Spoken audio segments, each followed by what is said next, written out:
اس کو معدت سے تعبیر کیا، اور جو انسان ایک بڑھاپے میں بغیر نفسانی خواہشات کے بھی بڑھاپے میں ایک انسان اپنی بیوی سے بے انتہا محبت کرتا ہے، اسی کو رحمت کی لفظ سے تعبیر کیا گیا۔ اب اللہ کے نبی صلی اللہ علیہ وسلم کیا فرماتے نکاح کے حوالے سے؟ تو پیغمبر اعظم نے کہا کہ نکاح سے بہتر میں نے کوئی چیز نہیں دیکھی جو کہ دو اجنبی کے درمیان محبت پیدا کرے، یعنی کہ نکاح دو اجنبی کے درمیان محبت اس کے ذریعے سے پیدا ہوا کرتی ہے۔ اب یہ قرآن ہے اور حدیث بھی، اب دونوں کی تعلیمات یہ ہے کہ اللہ کے نبی کے فرمان ہے کہ نکاح کے ذریعے سے محبت پیدا ہوتی ہے، الفت پیدا ہوتی ہے، بھائی چارگی قائم رہتی ہے، انسانیت زندہ رہا کرتی ہے۔ اور نکاح کا کرنے کا مقصد یہ ہے کہ مرد حضرات عورت کے ذریعے سے نفع حاصل کرے اور اس سے اپنے تسکین قلب کو حاصل کرے۔ تو گویا کہ ان دونوں باتوں سے بالکل بات ہی صاف ہو گئی کہ نکاح کا اصل الوصول مصدر و منبع اور اس کا بنیاد جو ہے یہ محبت ہے۔ اب میرے عزیزو، ہم اور آپ اپنے دل و دماغ سے غور و فکر کریں اور پھر اس بات کو ہم جاننے کی کوشش کریں۔ کئی پرسنٹ ایسا آدمی ہے آج کے دور میں جو اس نکاح کے حوالے سے یا شادی بیاہ کے موقع سے جب انسان اپنا کام کاج جو کہ نکاح کا آغاز کرتا ہے، شادی بیاہ کی شروعات کرتا ہے، تو پھر انسان کیا محبتوں کے وصول پر چل کر اس کام کو انجام دینے کی کوششیں کرتا ہے؟ کیا انسان اللہ اور اس کے رسول کی تعلیمات کو اپنی نگاہوں کے سامنے رکھ کر کے پھر اس کام کو آگے بڑھانے کی کوشش کرتا ہے؟ نہیں، 1% بھی ایسا آدمی نہیں ہے جو انسان یہ کوششیں کرتا ہو کہ پوری دنیا کے لوگ تو اپنی طبیعت اور انسان اپنے فائدے کی باتیں کرتا ہے یار، ہر ایک انسان نکاح یہ دنیا کے ریاکاری اور دکھاوا کے لیے کرتا ہے، لیکن میں نکاح کروں گا اس لیے تاکہ اس نکاح کے ذریعے سے اللہ کے نبی بھی راضی ہو اور اللہ تبارک و تعالیٰ بھی راضی ہوتا نظر آئے۔ اس انداز پہ آج کوئی بھی نکاح کرنے کی کوششیں نہیں کرتا ہے، لیکن نہیں میرے عزیز، آج ہم کو اور آپ کو اپنے درمیان تبدیلی لانے کی ضرورت ہے، اور ہر موڑ پہ جو کہ اللہ کے نبی نے فرمایا کہ نکاح تم میں سے سب سے بہتر وہ ہے جس میں کیا ہو، خرچ کم کیا جائے، جس میں مہر دین کم ہو۔ لیکن آج ہمارے اور آپ کے کیا ایسے ہمارے منشا ہے کہ ہم یہ کوششیں کرتے ہیں کہ نکاح میں کم ہم خرچ کریں؟ کیا ہم یہ کوششیں کرتے ہیں کہ نکاح میں مہر دین ہم اتنا ہی رکھنے کی کوشش کریں جتنا کہ ایک حیثیت جو کہ لڑکے کا ہے اس کی اوقات ہے، تاکہ اس کو ادا کرنے کی کوششیں کرے؟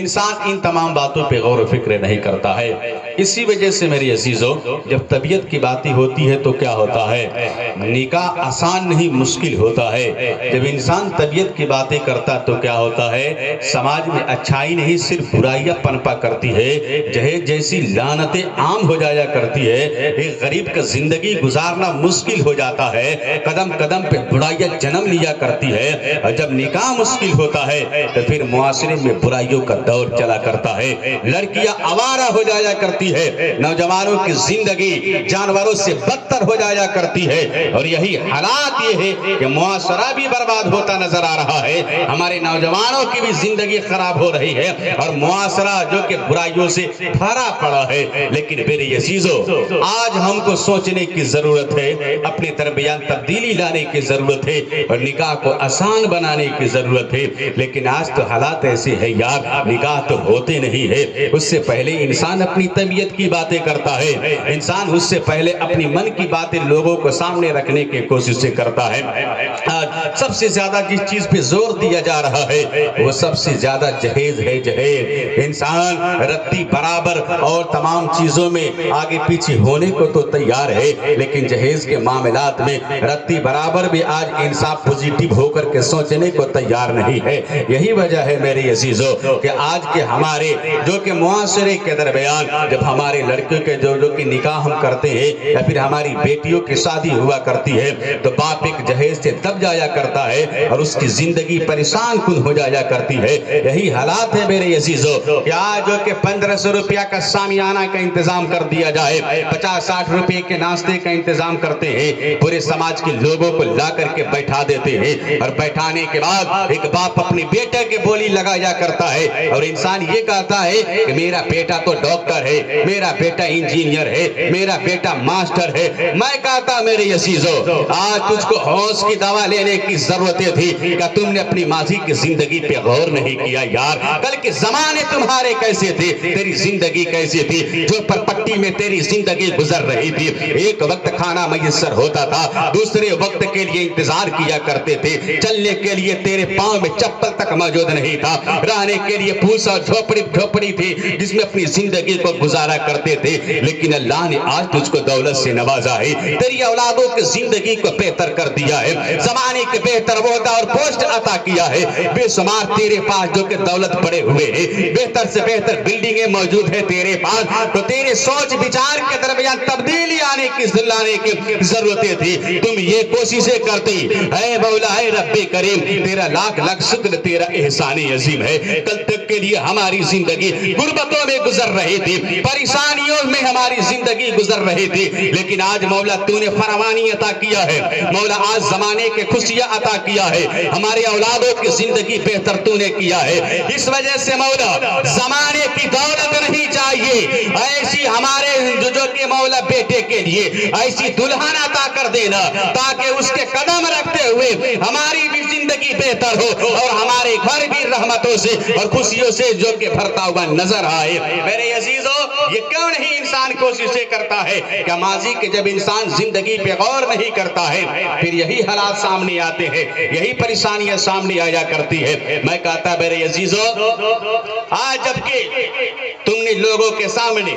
زبان کھول کر کے طرح طرح کے ہم اپنی طبیعت کے مطابق جہیز کے لیے ہم سوالات کیا کرتے ہیں, ہزار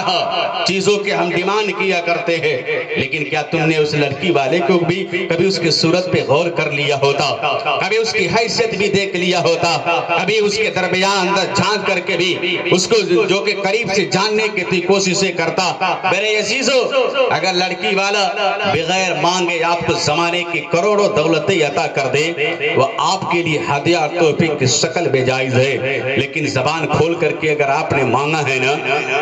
ایک جو کہ کروڑوں کی دور کی بات ہے, ایک سکہ بھی آپ کے لیے جائز نہیں ہے, وہ سب کے سب ٹوٹل کا ٹوٹل حرام ہے. اور وہی بیٹھ کر کے ہم حرام کاریاں کرتے ہیں. میں کہتا ہوں کون ایسا باپ ہے جو اپنی بیٹی کو خالی ہاتھ اپنے گھروں سے اس کو ودا کرنے کی کوششیں کرے گا؟ آج تک میں نے کسی بھی باپ کو نہیں دیکھا. باپ اگرچہ جھوپڑ پٹی میں رہا کرتا ہو, غربتوں میں اپنی زندگی کو گزار لیا ہو, رات دن ایک کر کے اپنی انسان زندگی جو کہ گزارا کرتا ہے, جبکہ بیٹی پیدا نہیں ہوا کرتی ہے جو کہ اس سے پہلے انسان کو فکر اس کی لاحق ہوتی ہے, جبکہ بیٹی پیدا ہوئی ہے اسی وقت سے انسان تیاریاں شروع کر دیتا ہے. میرے عزیزو ایک باپ اپنی حیثیت سے زیادہ وہ اپنی بیٹی کو دینے کی کوششیں کرتا ہے, اپنی اوقات سے زیادہ ساز و سامان اس انسان کے قدموں میں لا کر کے ڈال دیا کرتا ہے. ایک بوڑھا بھی انسان کو ذرا دیکھیے گا, ایک بڑھاپے کے عالم بھی جس کو بیٹھ کر کے اطمینان و سکون کی نیند اور روٹی بوٹی تو توڑنے کی ضرورتیں تھی.